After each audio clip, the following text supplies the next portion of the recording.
Mean राशि वाले बंधु, आप सभी का बहुत बहुत स्वागत है, हृदय से अभिनंदन है मीन मंथन यूट्यूब चैनल में। तो मीन राशि वालों, जरा ध्यान से सुनिए। अब राहु आपको रातों रात करोड़पति बनाएगा।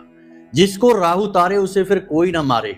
मतलब कि अब राहु आपके जीवन के हर एक दुख दर्द को मिटा देगा। आपका रक्षक, आपका सबसे बड़ा सिक्योरिटी गार्ड बनने वाला है। जी हाँ बंधु, राहु आपकी हर एक इच्छा मनोकामना को पूरी करके आपके जीवन में कामयाबी, सफलता, धन दौलत और आपसी प्रेम सब कुछ ला कर देगा। लेकिन इसके लिए आपको सावधानी बरतनी होगी। कुछ जरूरी उपाय क्रियाएं करने होंगे। राहु का संबंध किन ग्रहों के साथ है और कैसे राहु के अकेले उपाय करने से राहु अनुकूल नहीं होता।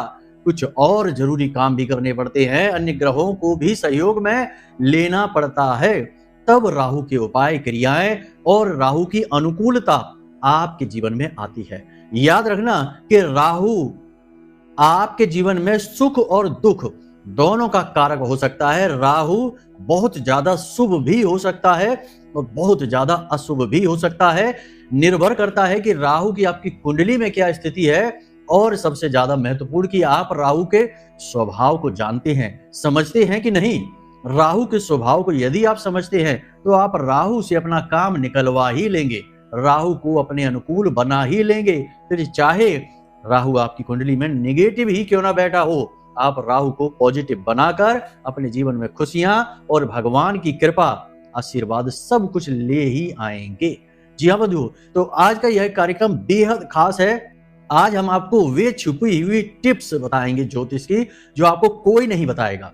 पेड प्रोग्राम में, यानी कि जब कंसल्टेशन होती है पेड, जहां लोग पैसे देते हैं, वहां पर लोग इन टिप्स के बारे में बात करते हैं, लेकिन हम आपको ये यूं ही मुफ्त में माई के प्रसाद के रूप में देने वाले हैं।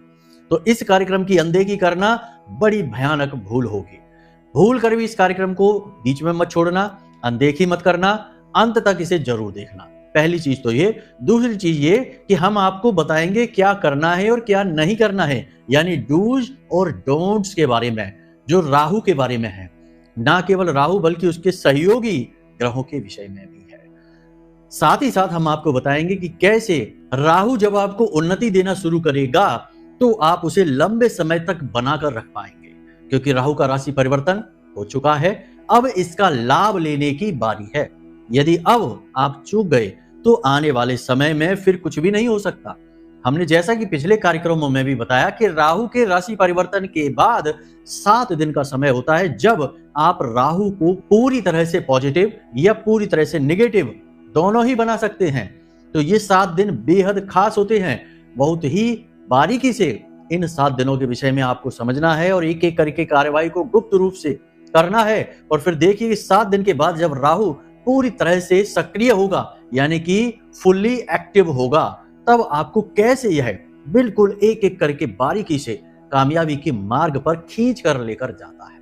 बेहद शक्तिशाली ग्रह है राहु, और आज के समय में तो यह किसी को भी सड़क से उठाकर राजा बना सकता है, करोड़पति अरबपति बना सकता है, हर एक दुख दूर कर सकता है। इसका प्रमाण आप खुद आज के समय में देख ही रहे हैं कि जिन्हें कोई जानता ही नहीं था, सोशल मीडिया की ताकत से वे लोग रातों रात स्टार बन चुके हैं, और बहुत सारे स्टार रातों रात मिट्टी में भी मिल चुके हैं।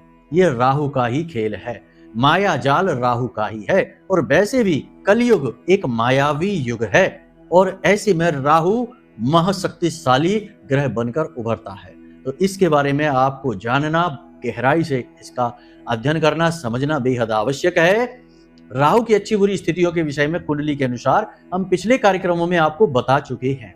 आज हम आपको बताएंगे राहु के स्वभाव और उसकी अनुकूलता कैसे जीवन में लेकर आनी है, इसके विषय में। उम्मीद करते हैं बंधुओं कि आप इस कार्यक्रम में अंत तक रुकेंगे, हमारी बात, हमारी भावनाओं को समझ चुके हैं। अब भी आप यदि इस कार्यक्रम को छोड़कर जाते हैं तो आपसे ज्यादा दुर्भाग्यशाली हमें नहीं लगता कि कोई और व्यक्ति होगा, क्योंकि स्वयं महामाई की कृपा, उनका आशीर्वाद आपके पास आया है इस कार्यक्रम के रूप में।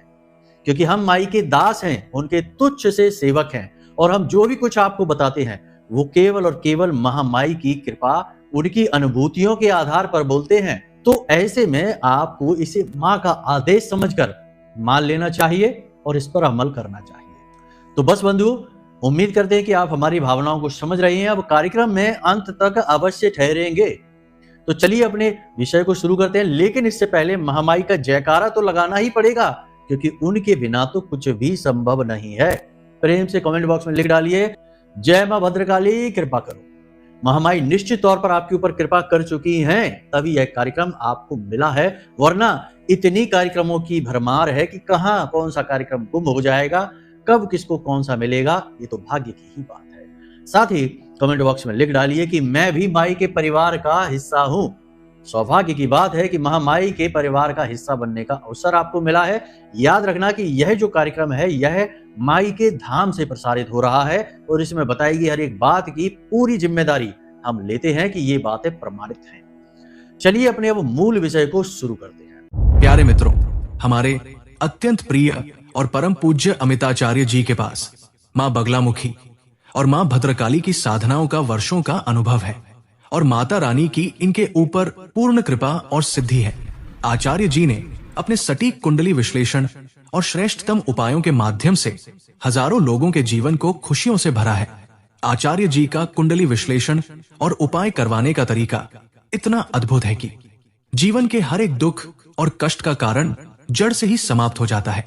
फिर समस्या चाहे जैसी भी हो, कर्जा बहुत बढ़ गया हो, व्यापार चल नहीं रहा हो, बीमारियों में आप बर्बाद हो चुके हो, रिश्तों में प्रेम समाप्त हो चुका हो, या फिर नौकरी ही ना मिल रही हो, विवाह में देरी होती हो, कैसी भी समस्या हो, इन समस्याओं का कारण क्या है, कौन सी महादशा परेशान कर रही है, कौन सा दोष लगा हुआ है, सब कुछ आचार्य जी इतना सटीक बताते हैं कि वर्षों वर्ष के दुख कुछ ही दिनों में समाप्त हो जाते हैं।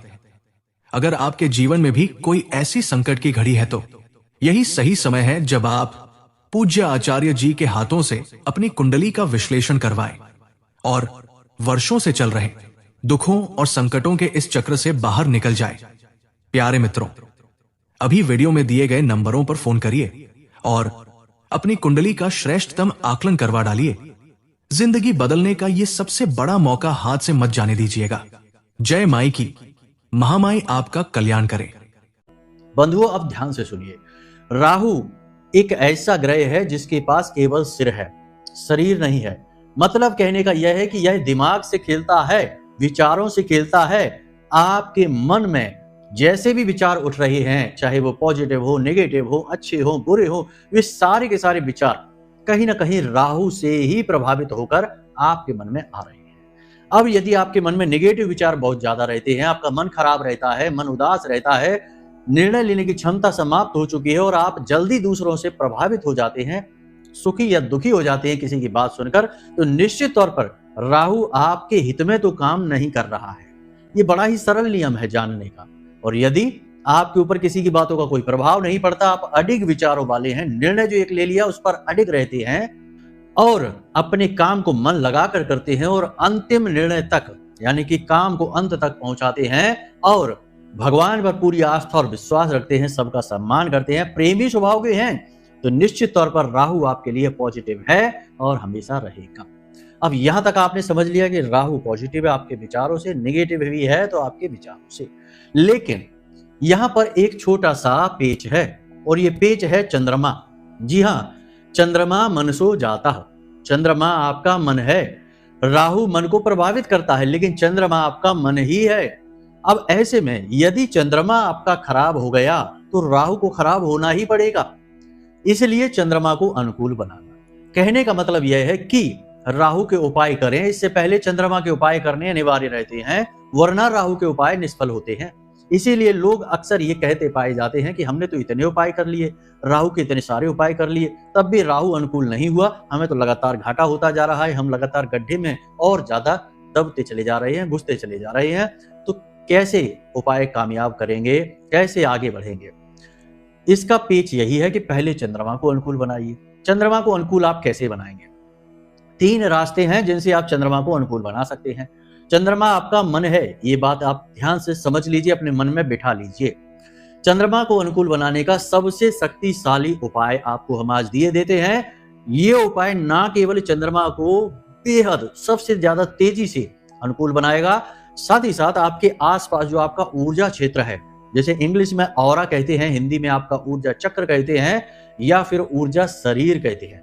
7 शरीरों के विज्ञान में ऊर्जा शरीर हमारे जो अन्नमय कोश है यानी भौतिक शरीर के बाद दूसरा शरीर होता है, जो हमें घेर कर रखता है, हमारे शरीर से 1 फीट के दायरे में हमें घेर कर रखता है। इस ऊर्जा शरीर को पूरी तरह से प्योर कर देता है। जब आपका ऊर्जा शरीर पूरी तरह से प्योर होता है, शुद्ध होता है, तो यह पीले रंग का दिखाई देता है। एक योगी ही इसे देख सकता है, हर कोई नहीं देख सकता। लेकिन अब यहाँ पर वैज्ञानिक भाई बंधु आ जाएंगे जो कुतर्क करेंगे कि इसकी क्या गारंटी है कि ऊर्जा शरीर होता है। तो विज्ञान भी अब इस बात को मानने लगा है। एक कैमरा बना है आज के समय में, आप खुद सर्च कर लेना कहीं पर जाकर, किरिलियन फोटोग्राफी। किरिलियन फोटोग्राफी के नाम से एक टेक्नोलॉजी है जो एक विशेष कैमरा पद्धति पर कार्य करती है।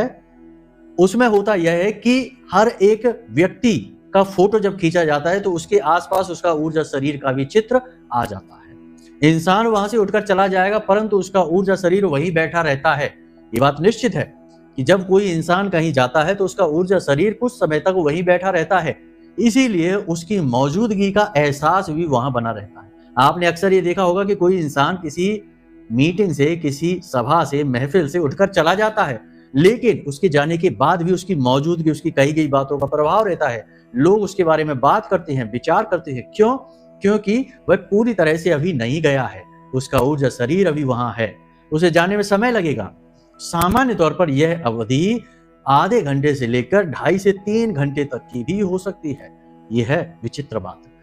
तो आप इस बात को इस तरह भी समझ सकते हैं। देखो, प्रमाण हम इसलिए देते हैं ताकि हर बात आपको विश्वसनीयता से समझने में आसानी हो, क्योंकि बहुत सारे लोग हैं जो वहम के शिकार रहते हैं, बहुत सारे लोग हैं जो कुतर्क भी करते हैं। तो जहां तक हो सकता है प्रमाण हम देने की कोशिश करते हैं। यहां तक आपने सारी बात समझ ली। अब बात करते हैं उस महाशक्तिशाली उपाय की जो चंद्रमा को कुछ ही दिनों में आपके अनुकूल बनाएगा। जी हाँ, ध्यान से समझिए। अब चंद्रमा जो है आपका मन है और मन की गति बहुत ज्यादा होती है। ठीक है, यहीं पर उपाय छिपा है, ध्यान से समझिए। मन की गति बहुत ज्यादा होती है, इतनी ज्यादा कि 1 सेकंड में ही सैकड़ों विचार मन में आ जाएंगे, इतनी तेज गति है। तो इस गति को रोकना यही चंद्रमा का उपाय है। कैसे रोकेंगे आप? आपको क्या करना है कि रोज सुबह जब आप सोकर जागे, उसके बाद अपने नित्य कर्म से मुक्त होने के बाद थोड़ी देर के लिए सुखासन में बैठ जाइए, ज्ञान मुद्रा लगाकर। यह जो अंगूठा है यह आपका मंगल है, यह उंगली जो है यह तर्जनी, यह गुरु है। तो इन दोनों को मिला देंगे जब हम इस तरह से और सुखासन में बैठेंगे जैसे योगी बैठते हैं। 10 से 15 मिनट के लिए बस आंखें बंद करके बैठना है। अब होगा यह कि जैसे ही आप बैठेंगे आपके मन में सैकड़ों विचार आने लगेंगे। कुछ विचार ऐसे होंगे कि क्यों बैठे हैं यहाँ पर, क्यों समय खराब कर रहे हैं, कुछ नहीं होता, ये सब फालतू बातें हैं, चलो उठो कुछ काम करना शुरू करो। ऐसे भी विचार आएंगे, ये विरोधाभासी विचार होते हैं। यही वो विचार हैं जो आपको, आपके चंद्रमा को कभी अनुकूल होने नहीं देंगे। तो इन विचारों से आपको बचना है। तो आपको तब भी वहीं बैठना है। मन में विचार आए, उन विचारों को निरस्त करते जाइए। मन में विचार आएंगे, दुकान पर जाना है, ये काम करना है, पैसे लेने हैं, फिर सोचना है कि जब जाएंगे तब देखेंगे, अभी इसको छोड़ो। आंख बंद करके इसी तरह से आपको बैठना है। यकीन मानिए, बहुत ज्यादा प्रभावशाली उपाय है ये। इस उपाय को आपको लगातार करना है। 4-5 दिन तक तो आपको बहुत ही ज्यादा असुविधा होगी, मन खराब होगा, क्या कर रहे हैं, फिजूल में बैठ गए हैं। ये वही 4-5 दिन है जिनको कुछ बनना होता है, वो लोग इसे पार करके आगे बढ़ जाते हैं, और जिनको कुछ नहीं करना होता, केवल मुफ्त में ही सब कुछ चाहिए या जल्दी जल्दी सब कुछ चाहिए, वे लोग इन्हीं 4-5 दिनों में टूट जाएंगे और पीछे हट जाएंगे और काम छोड़ देंगे। आपको नहीं छोड़ना है। आपको रोज प्रतिदिन 10 से 15 मिनट बैठना है, कोई हरकत नहीं करनी, हाथ पैर हिलाना नहीं, सिर हिलाना नहीं, आंखें खोलनी नहीं, बस बैठना है। या तो आप अपने आराध्य की तस्वीर अपनी आंखों के बीच ले आइए, हनुमान जी हैं या भोलेनाथ हैं, जिसकी भी आप पूजा करते हैं, उनकी तस्वीर ले आइए, उस पर ध्यान लगाइए, उनके चित्र को देखिए, या फिर कुछ भी ना देखिए, बस केवल अंधकार को महसूस करिए जो आंखों में आपके मन के अंदर दिखाई दे रहा है। उसी अंधकार में फिर तरह तरह की प्रकाशमय रोशनियां दिखाई देनी शुरू हो जाएंगी। धीरे धीरे विचार आने कम हो जाएंगे और 1-8 महीने के अभ्यास से बहुत ही कम विचार आपके मन में आएंगे।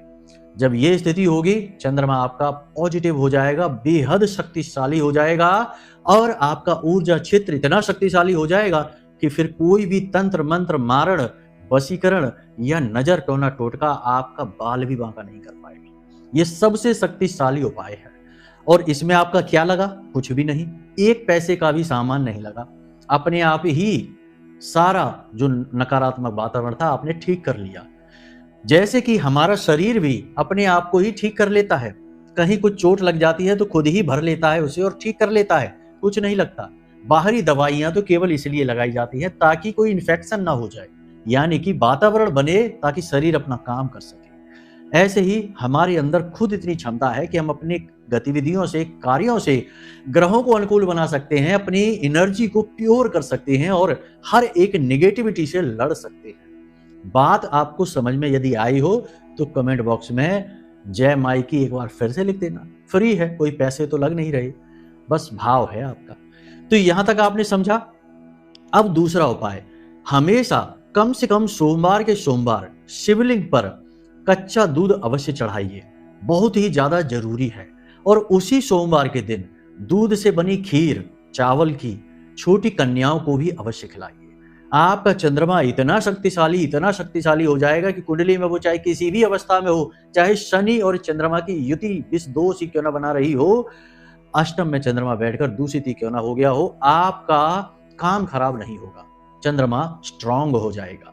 ठीक है, तो ये काम आपको जरूर करने हैं।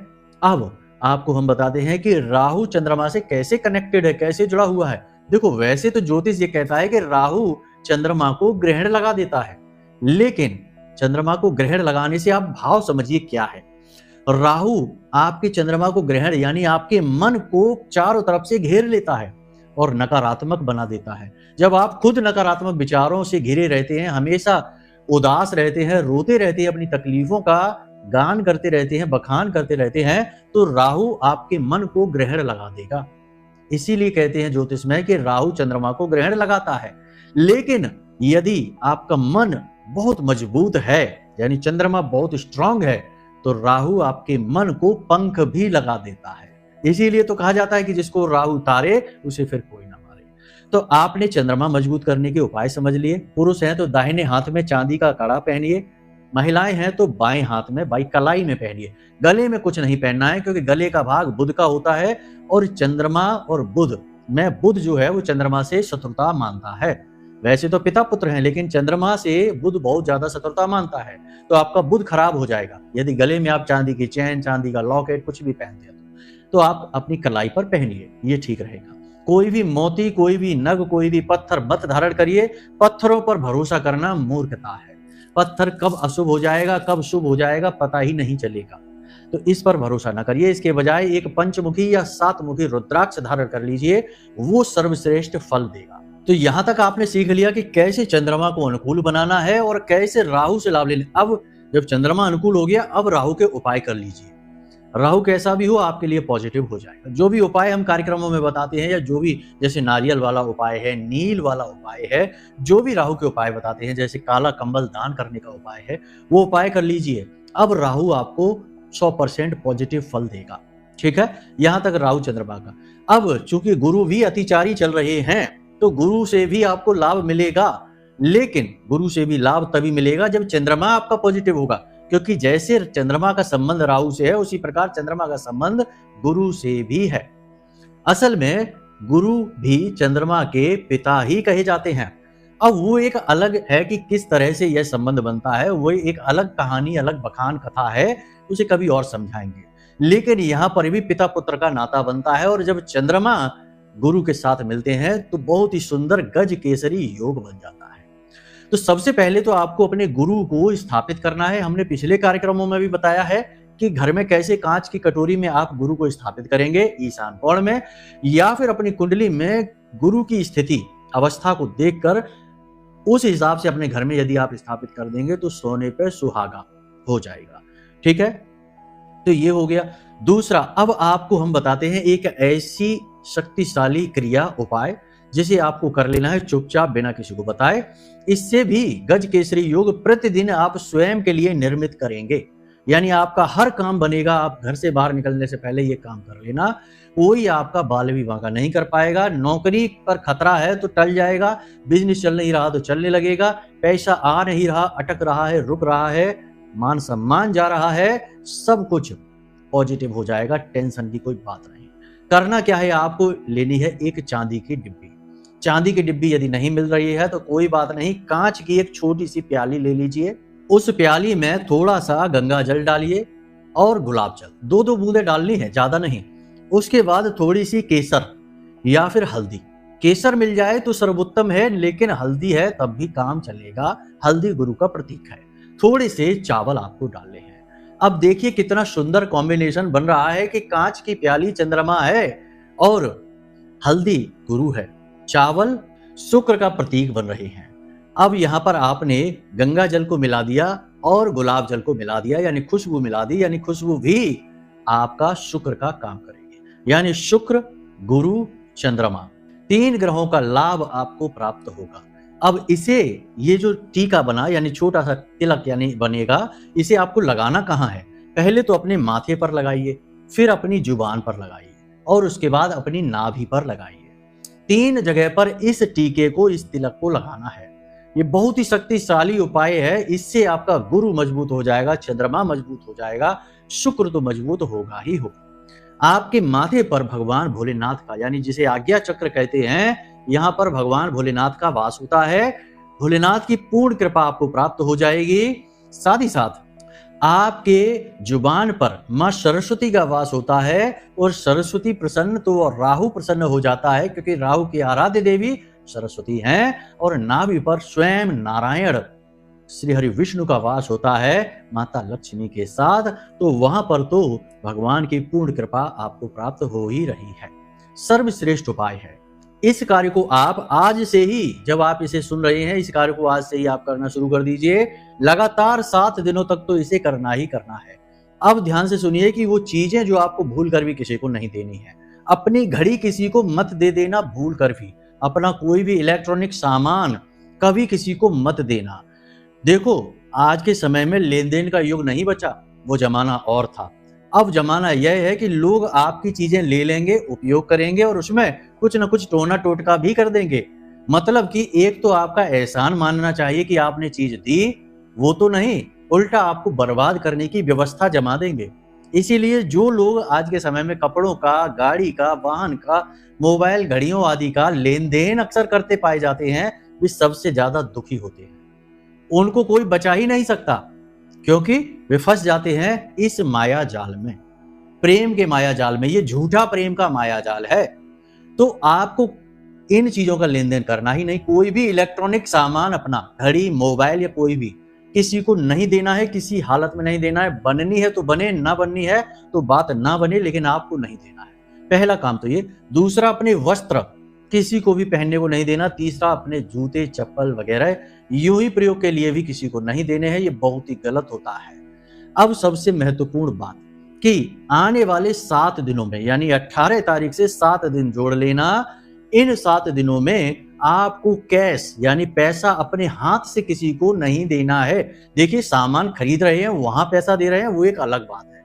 वहां आप सामान ले रहे हैं, किसी की सेवाएं ले रहे हैं, कुछ काम करवा रहे हैं। जैसे मैकेनिक ने आपका कोई सामान सही कर दिया, उसको पैसा दे रहे हैं, लेकिन उसने बदले में आपको अपनी सेवा भी दी है, तो वो व्यापार है, वाणिज्य है। वहां की बात नहीं हम कर रहे।